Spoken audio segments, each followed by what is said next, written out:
অধ্যায় শুরু হচ্ছে। আমরা 18 অধ্যায় শেষ করে মাহাত্ম্য শেষ করেছিলাম, তারপরে আলোচনা করেছিলাম। আজকের আবার প্রথম অধ্যায় থেকে আমরা শুরু করব। তবে একটা কথা, যে আমরা যখন প্রথম অধ্যায় থেকে 18 অধ্যায় শেষ করে দিয়েছি, তাহলে আমরা আগে যেমন প্রত্যেক দিন 5টা করে পড়তাম, এখন যদি আমরা 10টা করে পড়ি তাহলে আরো তাড়াতাড়ি শেষ হবে। তো প্রত্যেক রবিবার যদি আমরা 10টা করে করি, কারণ জিনিসটা তো সব জানা, আমাদের যারা পাঠে আছে বা থাকে তারা জানে বা জানা আছে। এই জন্য আমরা প্রত্যেক গীতা পাঠে আমরা যদি 10টা করে করি তাতে কোনো আপত্তি নাই তো কারো? না স্বামীজি, ঠিকই আছে। প্রশ্ন করবে। হ্যাঁ, 10টা করে করলে একটু দুটো গতিতে হবে, ঠিক আছে? এবারে প্রশ্ন উত্তর পর্ব বা কিছু জানার থাকলে সেগুলো তো প্রশ্ন পর্ব হবে, কিন্তু আমরা একটু দ্রুত এটা আমরা করতে চাইছি, ঠিক আছে? আচ্ছা, একবার পাঠ করে নি। 10টা হবে প্রথম। ওম শ্রী পরমাত্মনে নমঃ। শ্রীমদ্ ভগবদ গীতা अथ प्रथम अध्याय अर्जुन विषाद योग। धृतराष्ट्र उवाच धर्मक्षेत्रे कुरुक्षेत्रे समवेतायुयुत्सवा मामका पाण्डवाश्चैव किमकुर्वत सञ्जय। सञ्जय उवाच दृष्ट्वा तु पाण्डवानीकम् गूढं दुर्योधनस्तदा आचार्यमुपसंगम्य राजा वचनमब्रवीत् पश्यतां पाण्डुपुत्राणाम् आचार्यमहतिं च मुम् गूढं द्रुपदपुत्रेण तव शिष्येन धीमता अत्र शूरा महेश्वासा भीमार्जुन समायुधि युयुधानो विराटस्य द्रुपदस्य महारथः धृष्टकेतुस्य कीतानो काशीराजश्च वीर्यवान् पुरुजित् कुन्तिभोजस्य शैव्यस्य नरपुङ्गवः युधामन्युश्च विक्रान्त उत्तमौजाश्च वीर्यवान् सौभद्रो द्रौपदेयाश्च सर्व एव महारथाः अस्माकं तु विशिष्टा ये तान्निबोध द्विजोत्तम नायका मम सैन्यस्य संगार्थं तान् ब्रवीमि ते भवान् भीष्मस्य कर्णस्य कृपश्च समितिञ्जयः अश्वत्थामा विकर्णस्य सौमदत्तिर्जयद्रथः अन्ये च बहवः शूरा मदर्थे तगतजीविताः नानाशस्त्रप्रहरणा सर्वे युद्धविशारदाः अपर्याप्तं तदस्माकं बलं भीष्माभिरक्षितं पर्याप्तमिदमेतेषां बलं भीमाभिरक्षितम्।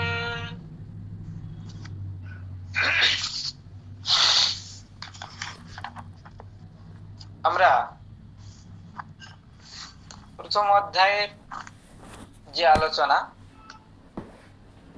সেই আলোচনা যাব। আমরা বুঝতে পারছি অর্জুন বিষাদ যোগ শুরু হলো। কুরুক্ষেত্র যুদ্ধ এখনো শুরু হয়নি,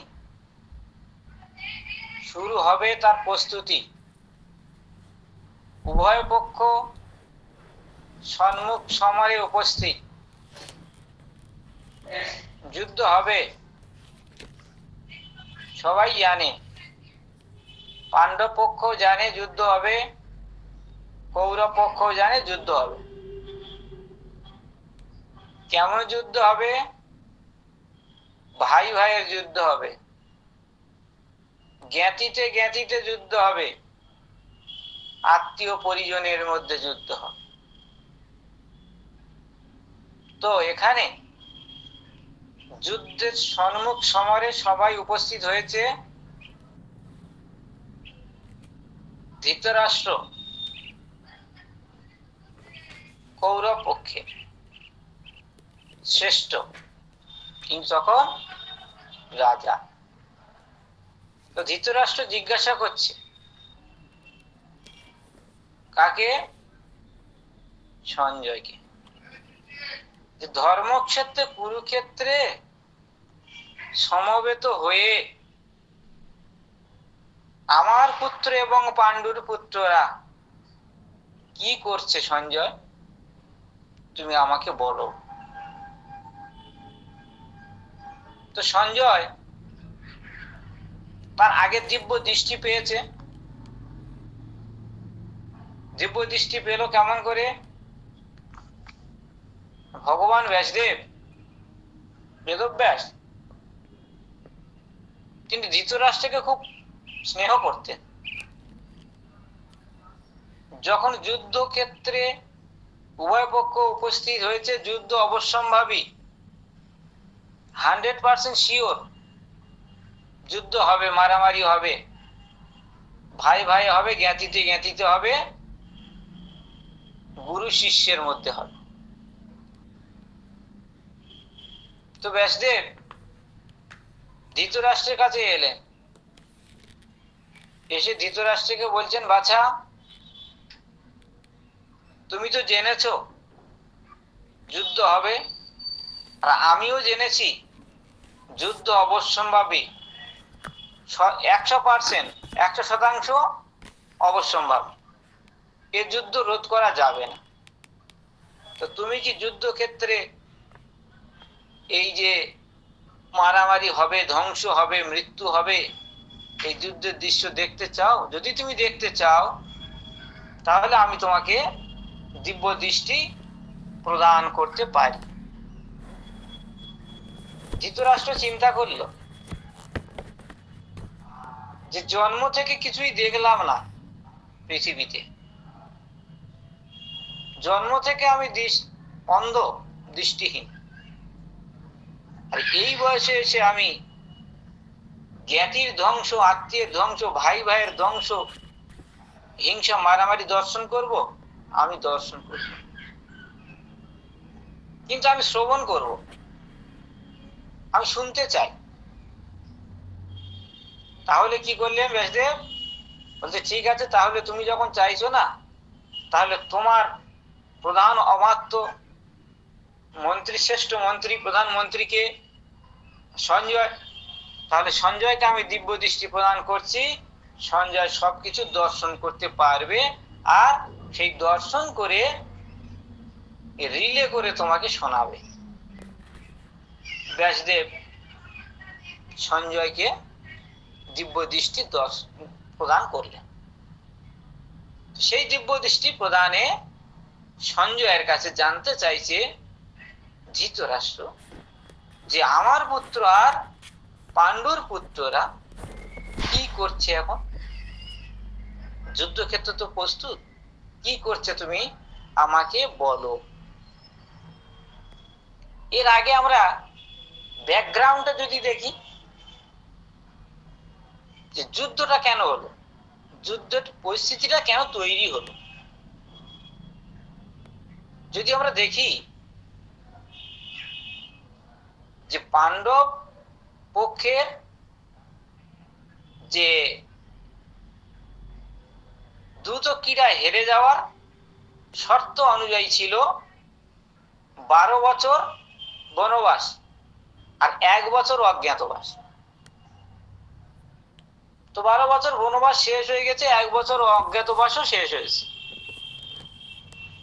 পাণ্ডব পক্ষ রাজ্যে ফিরে এসেছে, ফিরে এসে দাবি করছে যে অর্ধেক রাজ্য আমাদের প্রদান করবে। কিন্তু দুর্যোধন কোনো মতেই রাজি নয়। তাই তিনি বললেন যে বিনা যুদ্ধে নাহি দিব সুচগ্র মেদিনী, যুদ্ধ করে তবে নাও। অহংকার। কারণ দুর্যোধন জানে যে যুদ্ধ করলে পাণ্ডবরা হারবে। এটাই কিন্তু ওর মনের মধ্যে বারবার বাসনা জেগেছিল, যদি ওদের হারাতে পারি তাহলে সমস্ত রাজ্য আমরা পাবো। কিন্তু 12 বছর পরে, 12 বছর বনবাস আর 1 বছর অজ্ঞাতবাসের পরে যখন এলো, যখন কোনো কিছুই পেল না, 5টা গ্রাম চেয়েছিল তাও দিল না, তখন পাণ্ডব, পঞ্চ পাণ্ডব কুন্তির কাছে গেল। মা কুন্তির কাছে গিয়ে বলছে, মা এই পরিস্থিতিতে আমাদের কি করা কর্তব্য, তুমি আদেশ করো। তুমি তো মা, মা যা আদেশ করবে তাই আমরা পালন করব, মাতৃ আজ্ঞা পালন করব। মার কাছে গেলে মা চিন্তা করলেন যে আমি কেমন করে কি বলবো, কিন্তু পরিস্থিতি বড় ভয়ঙ্কর।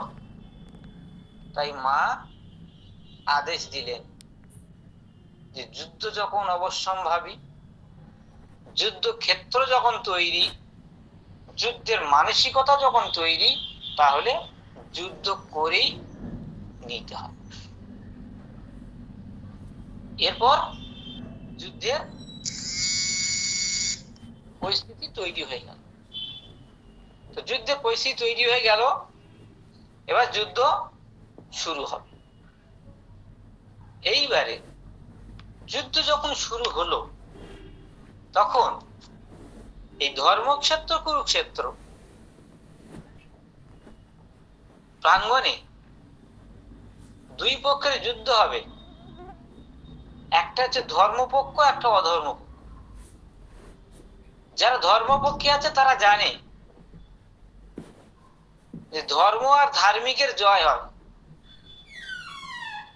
আর অধর্ম পথে যারা আছে তারা এটা জানে না। তারা জানে আমাদের অনেক বল, আমাদের অনেক শক্তি, আমাদের অনেক ক্ষমতা, আমরাই জিতব। এটাই হচ্ছে অহংকার, এটাই হচ্ছে পতনের মূল। যাই হোক, আমরা পরে আসবো, একটু আগে যাই। অনেক প্রশ্ন আছে, বললে আর শেষ হবে না। আমরা আলোচনা করবো একটু পরে, আমরা আসছি।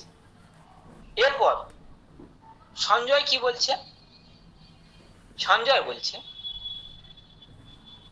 দৃष्ट्वा তু পাণ্ডবানীকং বুঢ়ং দুর্যোধনস্তদা আচার্যমুপসংগম্য রাজা বচনম ব্রবীত। সঞ্জয় দেখছে, সিনেমা যখন আমরা দেখি, টিভিতে যখন আমরা দেখি, সঞ্জয় দিব্য দৃষ্টি দিয়ে কুরুক্ষেত্র রণাঙ্গন দর্শন করেছিল। তাই সঞ্জয় হচ্ছে কি, গীতার সমস্তই হচ্ছে সঞ্জয়ের বাক্য। তো সেই দর্শন করে বলছে যে দুর্যোধন, রাজা দুর্যোধন পাণ্ডব সৈন্যদিগকে বহু আকারে সজ্জিত দেখে রাজা দ্রোণাচার্য আচার্য সমীপে গেলেন। কার সমীপে গেলেন? বলছেন আচার্য, মানে দ্রোণাচার্য, যিনি অস্ত্রগুরু দ্রোণাচার্য।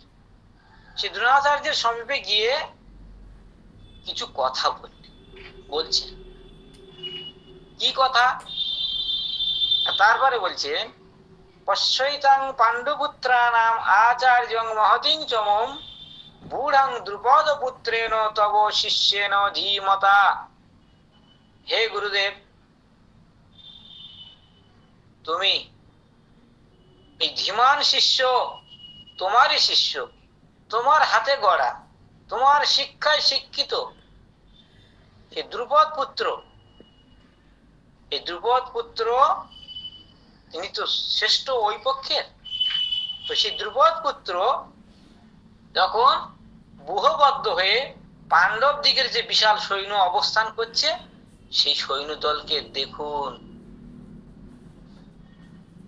দর্শন করাচ্ছে গুরুদেবকে। কেন না, গুরুদেবকে দর্শন করছে এই জন্যে যে গুরুদেবের মনে যেন যুদ্ধের ক্ষেত্র তৈরি করা যায়। কারণ গুরুদেব উভয় পক্ষের, পাণ্ডবেরও গুরু আর কৌরবেরও। কিন্তু গুরুদেবের স্নেহ, মমতা, ভালোবাসা, আদর, যত্ন উভয় পক্ষে থাকবে। যে দুর্যোধন চাইছে যে উভয় পক্ষে যেন গুরুর মন না থাকে, গুরুর মন যেন আমার পক্ষে থাকে। ওদের পক্ষের হিংসা তৈরি করতে হবে, ওদের পক্ষে যে কঠোরতা তৈরি করতে হবে, যাতে মনের মধ্যে গুরু যুদ্ধক্ষেত্রে তৈরি হয়। আচ্ছা, তারপরে আমরা পরে আলোচনা করব সব, একটু আগে যাই। অত্র শূরা মহেশ্বসা ভীমার্জুন সভাযুধি যুযুধান বিরাটস্য দ্রুপদস্য মহারথা। কারা কারা আছে সেগুলো বলছে। কাকে? গুরুদেবকে বলছে, দ্রোণাচার্যকে।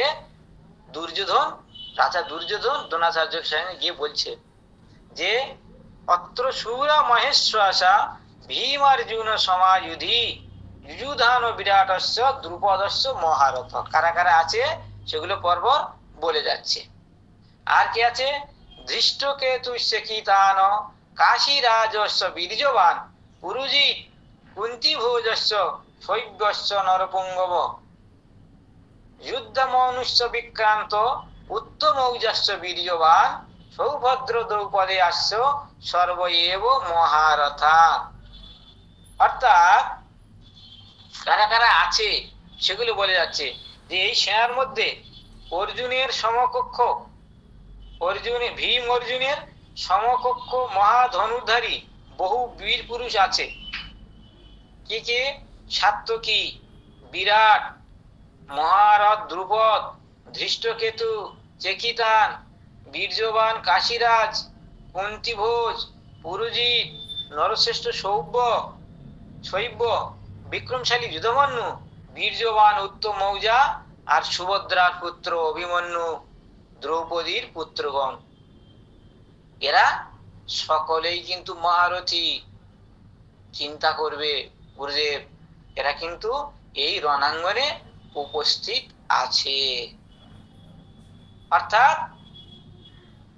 প্রতিপক্ষের কে কে দাঁড়িয়েছে তোমার সামনে যুদ্ধ করতে,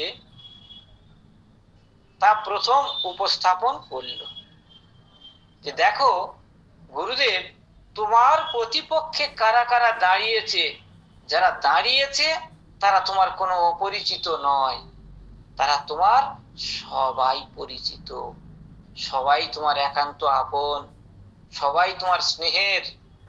কিন্তু তোমাকে যুদ্ধ করতে হবে তাদের সঙ্গে, কারণ তুমি আমার সর্বশ্রেষ্ঠ সেনাপতি। আলোচনা আসবো পরে। এইবারে প্রতিপক্ষের যোদ্ধাগুলোর নাম বলে দিল। এবার আমাদের পক্ষে কে কে আছে দেখো। বলছে আমাদের পক্ষে, হ্যাঁ, তারপরে অস্মাকন্তু বিশিষ্টায়ে তান্নিবোধদিযোত্তম নায়কা মম সৈন্যস্য সংঘার্থান্তান ব্রবীমিতে। এবার বললো, হে দ্বিজশ্রেষ্ঠ, হে গুরুদেব, আমার সৈন্য মধ্যেও যে সকল প্রধান প্রধান সেনানায়ক আছে তাদেরকে অবগত হন। তারা কারা কারা আছে আপনার সম্যক জানানোর জন্য, আপনার জ্ঞাতার্থে আমি এগুলো বলছি, তাদের নাম বলছি। প্রথমে কি বললেন? ভবান, হে গুরুদেব প্রথমে আপনিই আছেন। তারপর ভীষ্ম, তারপর কর্ণ, তারপরে কৃপ। ওই যে ভবান, ভীষ্মস্য, কর্ণস্য, কৃপস্য, সমিতিঞ্জয়, অশ্বত্থামা, বিকর্ণস্য, সৌম্যদত্তি, জয়দ্রথ। এরা এরা আছে। কারা কারা আছে? আপনি, ভবান আপনি, তারপরে ভীষ্ম, তারপরে কর্ণ, তারপর কৃপাচার্য, তারপর অশ্বত্থামা, তারপর বিকর্ণ, তারপর সৌম্যদত্তি, তারপর জয়দ্রথ। এরা আছে। আর কি বলছে? অনেক অনেক আছে আরো। এরা প্রধান, তোমাকে অবগত করানোর জন্য বললাম যে এরা প্রধান আছে। আর কি? অন্যেচ বহব সুরা মদর্থে তক্ত জীবিতা নানা শস্ত্র প্রহারণা সর্বে যুদ্ধ বিশারদা। আরো অনেকে অনেকে আছে যারা আমাদের জন্য, যারা আমার পক্ষে জীবন দিতে প্রস্তুত। এই যুদ্ধক্ষেত্রে তারা বহু বহু আছে। নানা শস্ত্র প্রহারণা সর্বে যুদ্ধ বিশারদা। আর তারা নানা শস্ত্র যুদ্ধক্ষেত্রে বিশারদ, নানা শস্ত্রে তারা বিশারদ। তারা এখানে এসেছে আমার জন্যে, অর্থাৎ আমার পক্ষে, কৌরব পক্ষের জন্য তারা জান দিতেও রাজি। এইবারে 10 নম্বর বলে আবার কিছু আলোচনায় পিছিয়ে যাব। অপর্যাপ্তম তদাস্মাকম বলং ভীষ্ম বিরক্ষিতম পর্যাপ্তম কিদমে তেষাম বলং ভীম বিরক্ষিতম। এখানে কি বলল? অপর্যাপ্তম তদ अस्माकम বলং ভীম বিরক্ষিতম, অর্থাৎ ভীষ্ম বিরক্ষিত মানে ভীষ্ম কর্তৃক সম্যক রক্ষিত আমাদের সেনা, আমাদের সৈন্য, আমাদের দল অনেক অনেক অনেক, মানে অপরিমিত। আর ভীম কর্তৃক রক্ষিত পাণ্ডব পক্ষে যারা আছে তারা কেবলমাত্র অল্প। এখানেই কৌরব পক্ষের পতন সূচনা হয়ে গেল। কেন? না, ওই যে আমার এত আছে, আমার এত ক্ষমতা, আমার এত বল, আমার এত সৈন্য, আমার এত সম্পত্তি, আমার এত এত মহা মহা গুরুদেব, আর ওদের পর্যাপ্ত। আমার এই যে মহা সাম্রাজ্য আমাকে রক্ষা করছে, বলছে পিতামহ ভীষ্ম। পিতামহ ভীষ্ম তার দ্বারা রক্ষিত আমার সৈন্য সামন্ত, আমার ক্ষমতা, আমার বল, আমার অস্ত্র বিশারদরা অনেক অনেক অনেক। আর ওই পক্ষে কে লিড দিচ্ছে? না, ভীষ্ম, ভীম। তাহলে ভীমের দ্বারা রক্ষিত, ভীম কর্তৃক রক্ষিত পাণ্ডব পক্ষ, অর্থাৎ প্রথম ওদের পক্ষে দিচ্ছে ভীম, লিড দিচ্ছে, লিডার, আর আমার পক্ষে ভীষ্ম। তাহলে কোথায় ভীম আর কোথায় ভীষ্ম?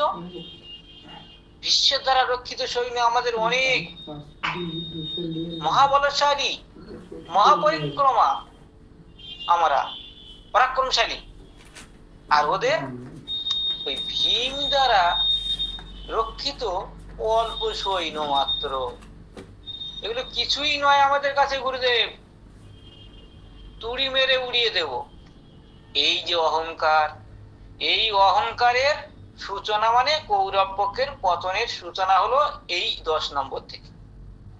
ওই যে বলে দিল অপর্যাপ্তম তদাস্মাকং বলং ভীম ভীষ্ম বিরক্ষিতম পর্যাপ্তম তিদমে তেষাম বলং ভীম ভিরস্ত।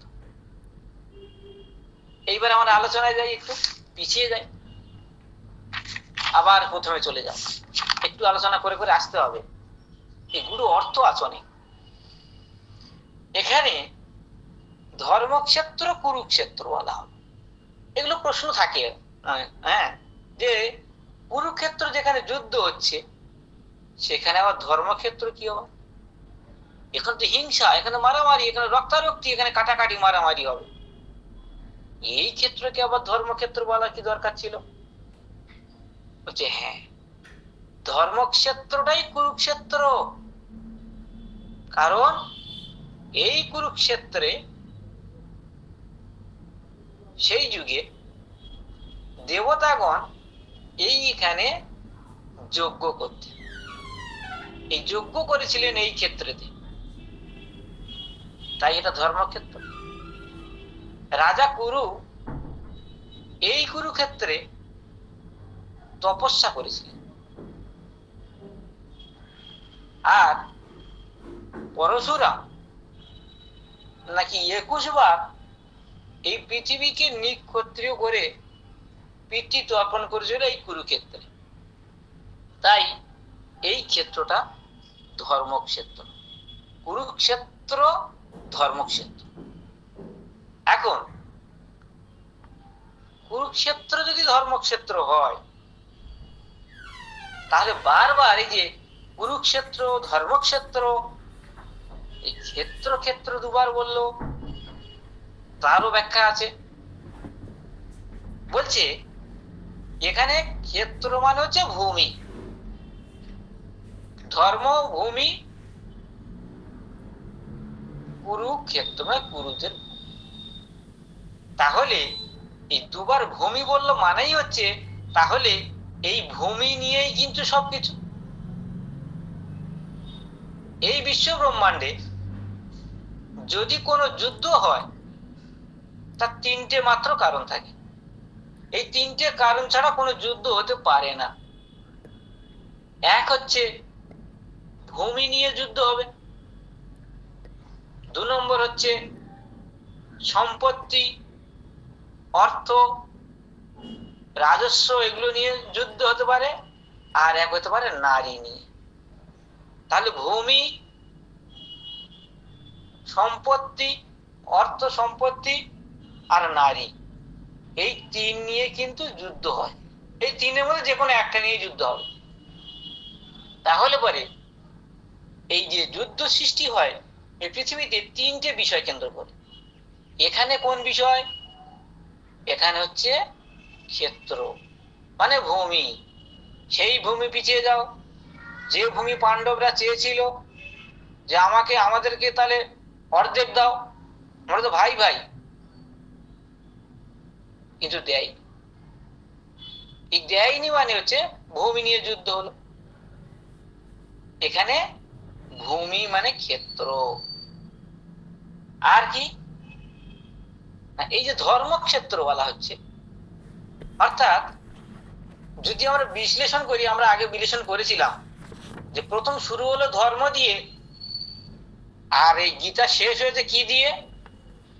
মম, অর্থাৎ ধর্ম প্লাস মম।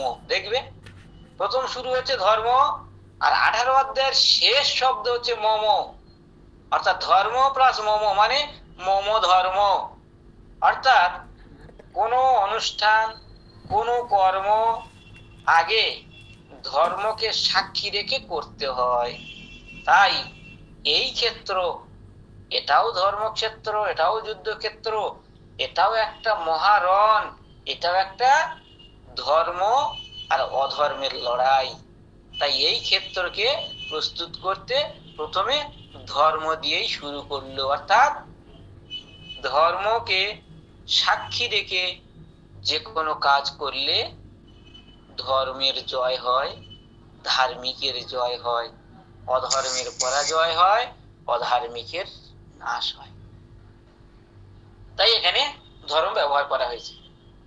এরপর আমরা আগে যাই, দেখো বলছে যতদিন আমার আমার বলতে পারবে ততদিন কিন্তু তুমি ধর্মপথে থাকবে। মানে সংসারের ক্ষেত্রে বলছি, কিন্তু আমি কেন বলছি এই কথাটা একটু পরে আসছি। এই যে ধৃতরাষ্ট্র যখন জিজ্ঞাসা করছে মামকা পাণ্ডবা, আমার আর ওর, আমার পুত্র পাণ্ডুর পুত্র, এই যে বিভাজন হয়ে গেল, কিন্তু পাণ্ডব পক্ষ ধৃতরাষ্ট্রকে নিজের পিতার থেকেও বেশি কিন্তু শ্রদ্ধা ভক্তি করত। কিন্তু অন্ধ ধৃতরাষ্ট্র পুত্র স্নেহে অন্ধ হয়ে এখানেই পৃথক করে দিল যে আমার পুত্র আর পাণ্ডুর পুত্র, অর্থাৎ আমার আর ওর। এই যে বিভাজন, এই বিভাজন কিন্তু সংসারের মধ্যে বিচ্ছেদ আনে। লক্ষ্য করে দেখবে, একটা সংসারে যখন সবাই আমার করে নিতে পারবে, তখন সংসার এক কাট্টা হয়ে থাকবে, একান্নবর্তী থাকবে। আর যখন সংসারের মধ্যে আমার আর ওর, আমার আর ওর, অর্থাৎ এই যে আমাতে তোমাতে এই যে বিভেদ সৃষ্টি হয়ে যাবে, তখনই কিন্তু সংসার ধ্বংস হয়। এখানেই কিন্তু সেই সংসার ধ্বংসের মূল সূচনা হলো মামকা পাণ্ডবা। এইবারে আমরা যদি একটা জিনিস দেখি, যে দেখো এই যে ধৃতরাষ্ট্র সবসময় তার মনের মধ্যে একটা চঞ্চলতা ছিল, এটাই যে আমার পুত্র দুর্যোধন সে অনেক বড় ক্ষমতাশালী। তাই ধৃতরাষ্ট্রের মনের যে চঞ্চলতা, এটা কিন্তু কুরুক্ষেত্র যুদ্ধের সৃষ্টি হলো। আর অর্জুনের মনের চঞ্চলতা থেকে কি সৃষ্টি হলো? অর্জুনের মনের চঞ্চলতা থেকে সৃষ্টি হলো শ্রীমদ্ ভগবত গীতা। তাহলে একজনের মনের চঞ্চলতা থেকে সৃষ্টি হলো যুদ্ধ, রক্তক্ষয়ী, হিংসা, মারামারি। আর আরেকজনের মনের চঞ্চলতা থেকে সৃষ্টি হলো শ্রীমদ্ ভগবত গীতা। তাই দুটো মনের চঞ্চলতা কিন্তু ভিন্ন। চিন্তা করে দেখবে, দুটো মনের চঞ্চলতা ভিন্ন।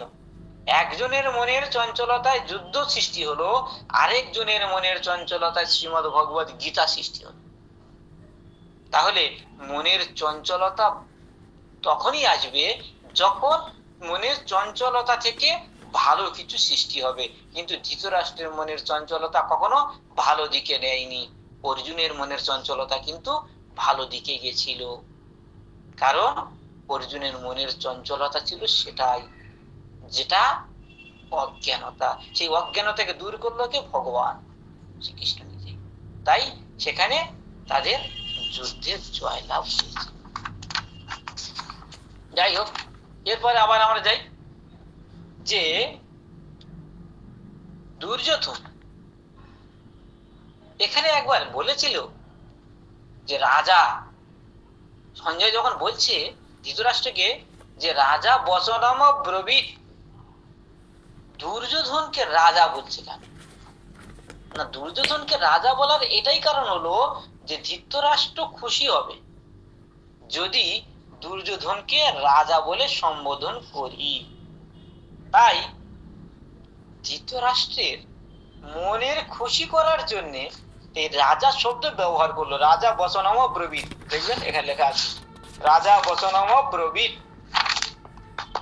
এখানে পাবে। হ্যাঁ, 2 নম্বরে এই যে রাজা ধৃতরাষ্ট্র, এই রাজা ধৃতরাষ্ট্র মানে ধৃতরাষ্ট্রকে রাজা বলে সম্বোধন করলে ওর বাবা খুশি হবে। কারণ একমাত্র যদি পুত্র স্নেহে অন্ধ থাকে সেই হচ্ছে ধৃতরাষ্ট্র। গান্ধারী কিন্তু অত পুত্র স্নেহে অন্ধ ছিল না। আর ছিল না বলেই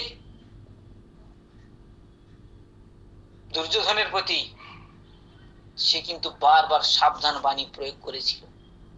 গান্ধারী ছিল বলেই গান্ধারীর কাছ থেকে যখন আশীর্বাদ নিতে গেছিল, গান্ধারী কইতে একবারও বলেনি পুত্র তোমার জয় হোক। গান্ধারী বলেছিল যথা ধর্ম তথা জয়। এটাই হচ্ছে মা।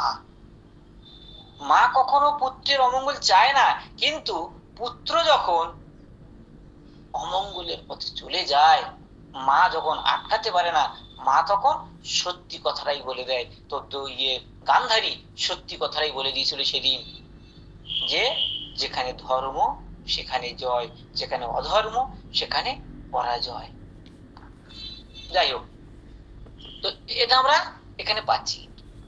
তারপরে এই যে দুর্যোধন আচার্যের কাছে গেলেন, কি কারণে গেলেন? যুদ্ধ তো হবে, আচার্য জানে যুদ্ধ হবে, দ্রোণাচার্য জানে যুদ্ধ হবে, তুমিও জানো যুদ্ধ হবে, যুদ্ধ আমাদের করতে হবে। এই যুদ্ধের জন্য মনটাকে তৈরি করার জন্য দুর্যোধন কি গেল না, গুরুর কাছে গেল, দ্রোণাচার্যের কাছে গেল। কারণ দ্রোণাচার্যের কাছে যাওয়ার হলে কি, নিজের স্বার্থ সিদ্ধি করতে হবে। আর নিজের স্বার্থ সিদ্ধি করার জন্য গুরুদেবকে পাণ্ডব পক্ষের উপরে হিংসা মনোভাব তৈরি করাতে হবে। অর্থাৎ দ্রোণাচার্যের বিশেষ হিংসা উৎপাদন করার জন্য গুরুর কাছে গেলে। আর একটা কারণ হতে পারে যে গুরুকে যথাযোগ্য স্থানে সম্মান প্রদর্শন করার জন্য, গুরু সুলভ সম্মান প্রদর্শন করার জন্য গেল। আর যুদ্ধের প্রধান কে এবং কাকে কোথায় স্থান তৈরি করে দিতে হবে সেটা গুরুকে জানানোর জন্য দুর্যোধন গুরুর কাছে গিয়েছিল। যাই হোক, তারপরে আমরা দেখবো কি কি, যে এইভাবে সমস্ত সৈন্য, সমস্ত আত্মীয় স্বজন পরিবার, উভয় পক্ষের, পাণ্ডব পক্ষের কৌরব পক্ষের, উভয় পক্ষের সৈন্য তারা যথাযোগ্য স্থানে তৈরি হয়ে আছে। যুদ্ধক্ষেত্র তৈরি, যুদ্ধ এখনো শুরু হয়নি, শ্রীমদ্ ভগবদ গীতা এখনো শুরু হয়নি, হবে অনেক পরে। তাহলে আমরা সূচনাটাকে বুঝলাম যে ধর্ম আর অধর্মের জয়, ধর্ম আর অধর্মের যুদ্ধে যখন হয় তখন ধর্মের জয় হবে, অধর্মের পরাজয় হবে। আর একটা কথা কিন্তু আমরা শ্রীমদ্ ভগবদ গীতাতে পাই, যে যদি তুমি ধর্মকে আঁকড়ে ধরে, ধার্মিককে ধরে থাকো, ভগবানকে ধরে থাকো, তাহলে কিন্তু তোমার জয় অবশ্যম্ভাবী। ভগবান কখনো কারুর পরাজয় চাইনি, আর চাইনি বলেই ভগবান শ্রীকৃষ্ণ কিন্তু বারবার কৌরব পক্ষে গেছিল, ধৃতরাষ্ট্রকে বোঝানোর জন্য, দুর্যোধনকে বোঝানোর জন্য, যে দেখো যুদ্ধ করতে যেও না, যুদ্ধের ফল কিন্তু মহাভয়ঙ্কর। সেদিন কিন্তু এই ভগবানের কথা কৌরব পক্ষে একবারও নেয়নি কানে, না ধৃতরাষ্ট্র না দুর্যোধন। কিন্তু ভগবানের কাজ ঠিক করেছে। ভগবান কিন্তু একবার বলেনি যে ওরা অধর্মী, ওদের কাছে যাব না। কিন্তু ভগবান শ্রীকৃষ্ণ বারে বারে ধৃতরাষ্ট্রের কাছে গেছিল, দুর্যোধনের কাছেও গেছিল। কিসের জন্য? বোঝানোর জন্য, যে দেখো ধর্ম আর অধর্ম, এই যে যুদ্ধ, এর ফল কিন্তু অবশ্যম্ভাবী, মহাভয়ঙ্কর, মহাপ্রলয়। তা তুমি বুঝতে পারছো না, তোমরা বুঝতে পারছো না, কিন্তু আমি বুঝি তো। কিন্তু সেদিন ভগবানকে ওরা ঠাঁই দেয়নি, ভগবানকে ওরা বিশ্বাস করেনি, ভগবানকে ওরা বিশ্বাসঘাতক বলে মনে করেছিল, যে ও কৃষ্ণ ওই পক্ষের হয়ে আমাদের কাছে এসে ছলনাবাজি করতে এসছে। কিন্তু ভগবান তার দোষটাকে খণ্ডন করে দিল। পরে তুমি বলতে পারবে না যে ভগবান হয়তো আমাদের পক্ষে এসে একবারও বললো না, কিন্তু ভগবান শ্রীকৃষ্ণ এই দোষটাকে খণ্ডন করার জন্য, যাতে দোষ না দিতে পারে, তাই কৌরব পক্ষে কিন্তু বারবার গেছিল যুদ্ধকে থামানোর জন্য। কিন্তু বিশ্বাস করে, কারণ অধর্ম গ্রাস করেছে। আর এই পক্ষে যারা আছে এরা জানে ভগবানকে ধরে আছে, ভগবানকে ধরে থাকো, ভগবানকে ধরলে ভগবান ঠিক তার পথ দেখায়, গুরুকে ধরে থাকলে গুরু তার ঠিক পথ দেখায়। কিন্তু ওই পক্ষ তারা বুঝতে পারেনি, তারা চিনতে পারেনি, কারণ একটাই, তারা মোহে অন্ধ, তারা গুরুকে ভগবানকে বিশ্বাস করে না, তারা অধর্ম পথে বিশ্বাস করে। আর যারা ধর্ম পথে বিশ্বাস করেছিল তাদের জয় হয়েছে। আজকে এই পর্যন্ত থাকলো।